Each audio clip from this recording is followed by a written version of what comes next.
all you need to do is just highlight. Let's highlight the height. And that tells us exactly if it's a leftmost point or rightmost point.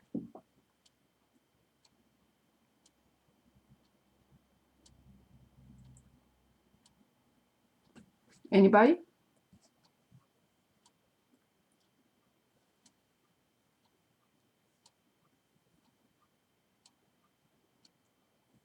So on this one, it's the left then? It is the left. It is the left because this is the height where it stops on the graph. Exactly. Good. So then the area with 6 subintervals left is. There is no need to write the 1 because all of them have base 1. 1, 1, 1, 1. But I have to have exactly 6 entries, and I start with f of 1. So f of 1 plus f of 2 plus f of 3 plus f of 4 plus f of 5 plus f of 6.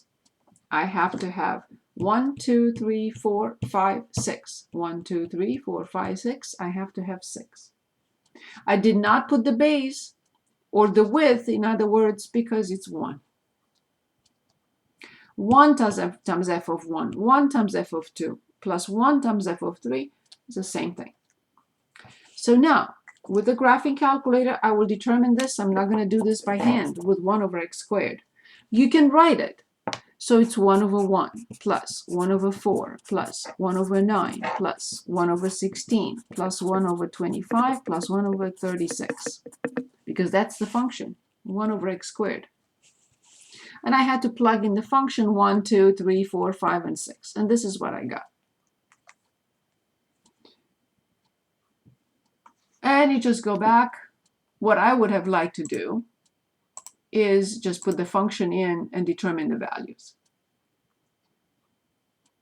You cannot determine the integral with math and 9, 0, 1 to 7, and so on and so forth. You cannot. This is not what the question is asking us.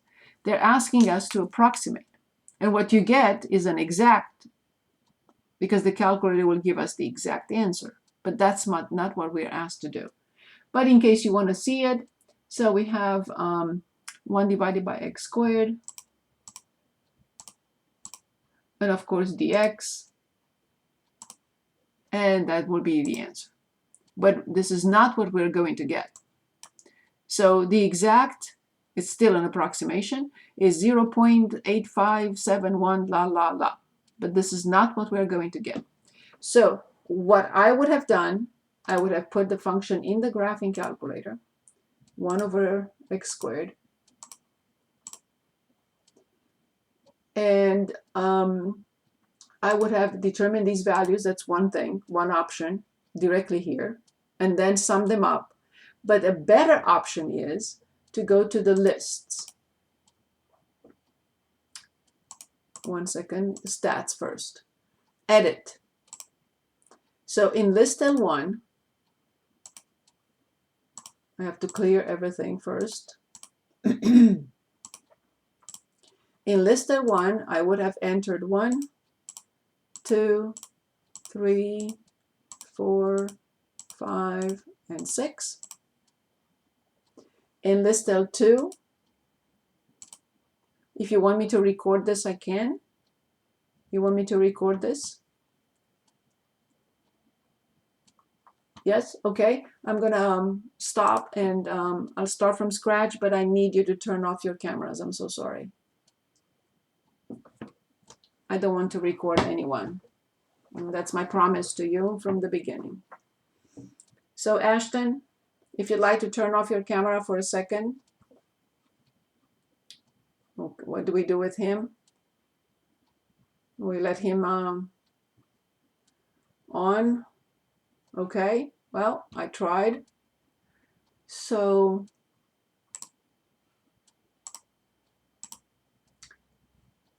good.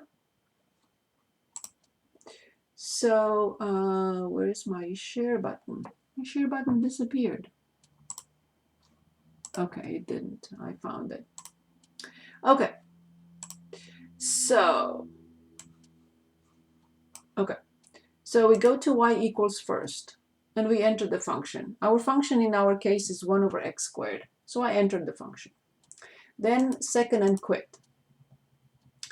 Then I go to stats. And I want to edit. Okay, so I press enter. And I edit list L1, in which, first of all, I clear everything, highlight L1, and then I clear. And then I entered exactly the x values. Then I move on to list L2. And in list L2, all I have to enter is the function 1 divided by list L1 squared. Second list L1 squared. So what the calculator will do, will take 1 and divide by 1 squared, will take 1 and divide by 2 squared, and give us all the answers at once.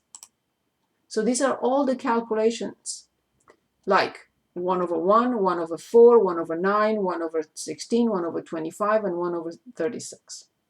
What do I do now? I get out of there, go back to stats and calculations. 1 variable stats. I press enter.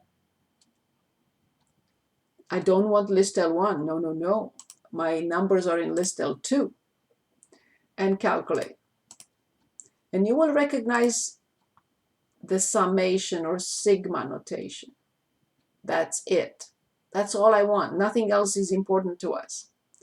So the sum is 1.491388889. And you stop at the number of digits they want. And that's, I think it's 4. So the approximation is 1.4914 because they wanted 4 digits. Okay, I'm going to stop the recording now. Good. So back to sharing. So now I can determine the exact because the calculator will give us the exact, and we can also determine the exact by hand because we can find the antiderivative for this function. So, and you'll see, where was it? I think I still have it. Here it is. So the exact is 0.8571. Our calculations gave us 1.4914. Why? Because there is a lot of overestimation. All those corners are coming out. They are above the function. Okay. Moving on.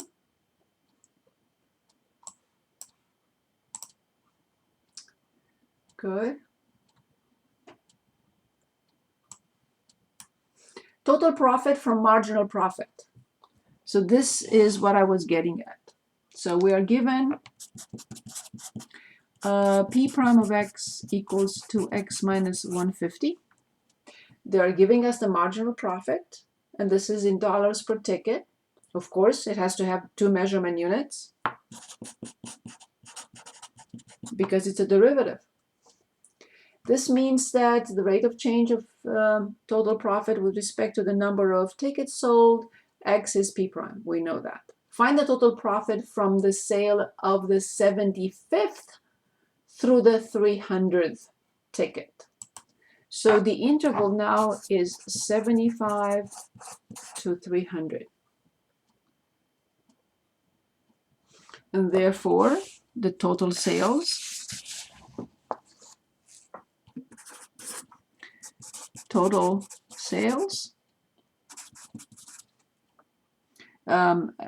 profit, that's what I meant, will be the integral, the definite integral from 75 to 300 of 2x minus 150 dx. 2 x squared over 2 minus 150x, and we have to plug in. So we determined the antiderivative because this function prime is 2x and this function prime is negative 150. But now I have to plug in 300.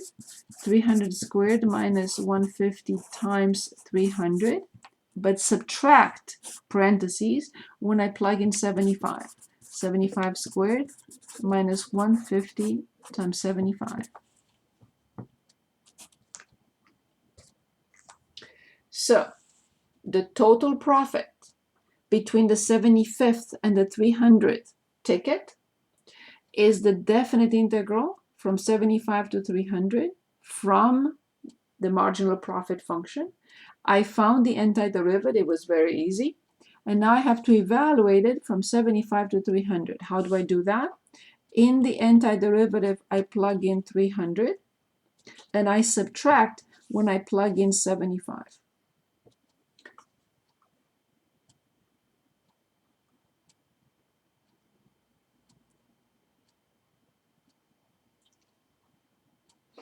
So now we're going to do this in two different ways.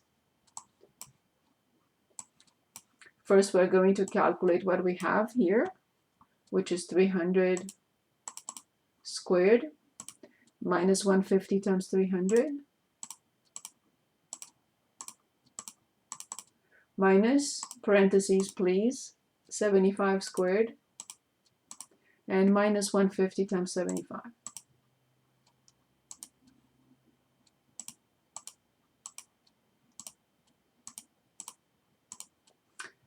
And now we're going to check. So 50,625 is the profit. Now we're going to check the whole thing with number 9. And we have 75 to 300. And from the function 2x minus 150.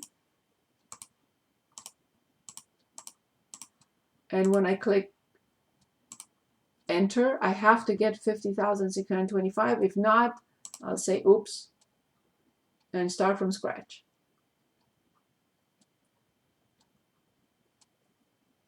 Any questions?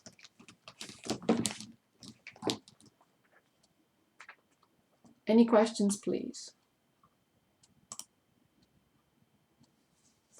Finding or calculating a definite integral is not difficult as long as we can determine the antiderivative. And then algebra. Plug in 300 and subtract when we plug in 75.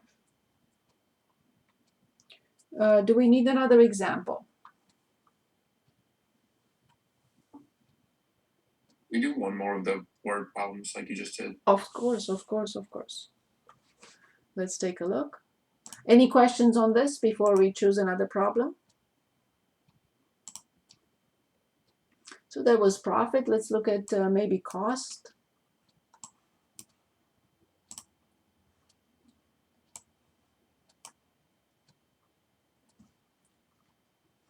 Total cost from marginal cost. Okay, good. 31. And we are given c prime of x equals negative 0.007x plus 12. And they say x cannot exceed 350.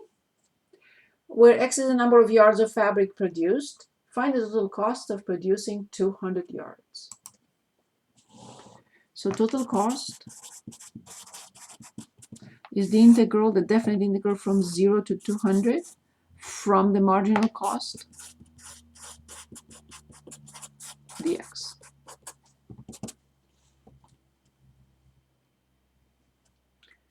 Pretty straightforward. We have to find the antiderivative. And once we find the antiderivative, we will evaluate it from 0 to 200. But first, we have to find the antiderivative. For this function is not difficult. It's negative 0.007x squared over 2 plus 2x. How come? This prime is this prime is this. Luckily, in this case, I don't have to plug in 0, because when I plug in 0 is 0. But we always start with the top limit. We have to plug in 200 first, minus when we plug in 0. So negative 0.007 200 squared over 2 plus 2 times 200. There is no need to write minus 0, because when I plug in 0 in this polynomial function, I get 0. So I'm going to put this in the graphing calculator, and also I'm going to put the definite integral from scratch. Any questions before we do that? Is this okay? Okay, perfect. So let's take a look. So first our calculations, negative 0.0007 times 200 squared and divided by 2. And then we have plus 2 times 200. So the answer is 386. The total cost for producing, it could be thousands, it could be millions, whatever, but for producing 200 units. And now we'll check number 9 and the integral from 0 to 200. And here the function is negative. Be very careful. Do not enter the antiderivative. You have to enter the function. This is inside the definite integral. 7x plus 2, of course, dx. When I hit enter, I have to get 386. If not, I'll say oops, and I start from scratch. Any questions? Any questions on how to approximate? Any questions on how to determine a definite integral?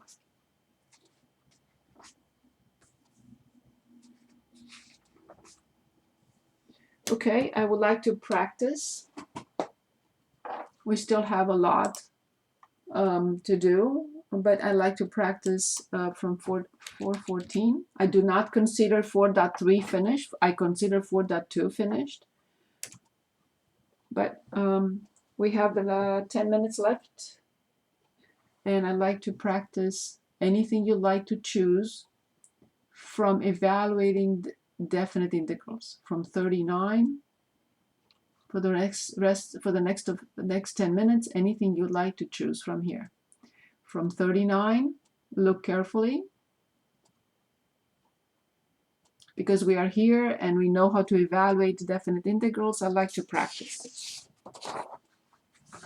Please choose, or I will.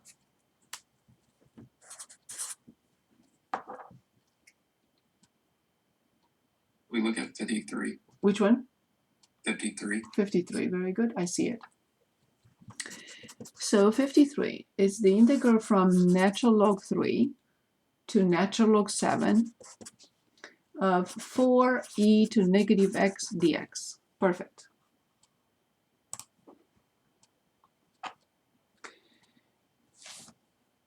As a refresher, before we address this problem, remember when we differentiate 4 times x, 4 is a constant, stays outside, and we differentiate x, and then we get 1. Remember when we calculated the limit of 3x when x approaches 2, we can take 3 outside, it's a factor, natural, and then limit as x approaches 2 from x. The same thing here. That's why I refresh your memory on derivatives or limits. When we have an integral from a number times a constant, or a constant in front, a constant times a function, the constant goes outside. We don't have to worry about it. Now, if it's 4 plus, that's a different story. But this is a factor, like it is here, like it is here. That's why 4 can go outside. And then I have the integral from natural log 3 to natural log 7 of e to negative x dx. Last time we talked about this. Which function prime is e to negative x. So we have the 4 outside. So there is a number of -1. So that's exactly what we discussed last time. E to negative x over -1. From natural log 3 to natural log 7. This function prime gives us this. Let me refresh our memory. Let me go back to the previous notes from last time. And we wrote, to make it as easy as possible for you, we wrote this. So if I have e to 4x prime, I get e to 4x times 4. If I get e to negative x prime, I get e to negative x times -1. So if I have e to negative x, it's e to negative x over -1. Okay, so always go back to this concept. So we found the antiderivative. This function prime is this. Now here's what I'm going to do. 4 divided by -1 is -4. So now I have e to negative natural log 7 minus e to negative natural log 3. I plug them in, and I also calculate the integral with a calculator. So let's share. Good. With y equals, I clear. So we have -4 outside, in parentheses, e to negative natural log. There is a formula for this, but that's okay. Okay, minus e to negative natural log 3.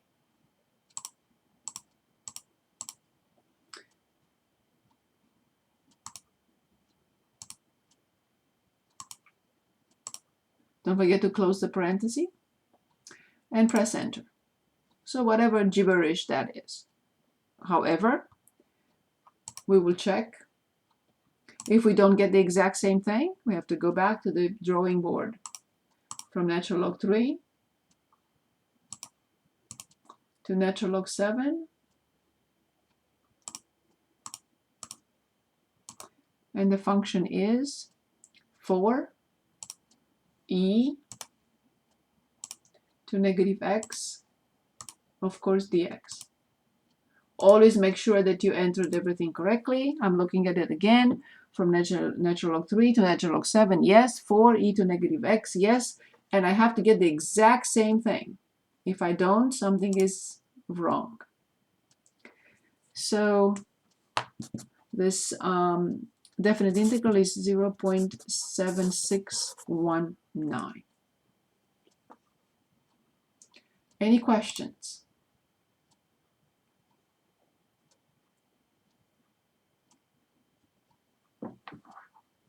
Any questions? So let's choose one more, please. We have time for one more.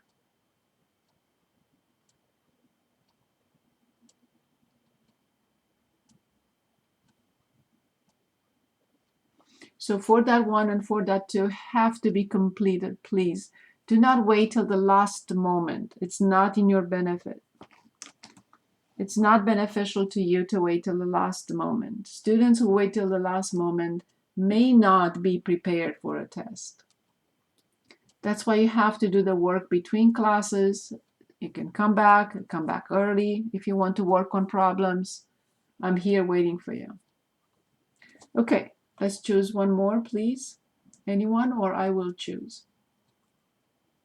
55. Excellent. That's exactly what I was going to say. 55. Now in 55, we have the integral from 1 to e from x plus 1 over x dx. Excellent. Perfect. So we can determine the antiderivative. It's very easy. So this is x squared over 2 plus natural log of the absolute value of x. Because this prime is this, and this prime is this. Now, First, I have to plug in E everywhere and then subtract when I plug in 1 everywhere.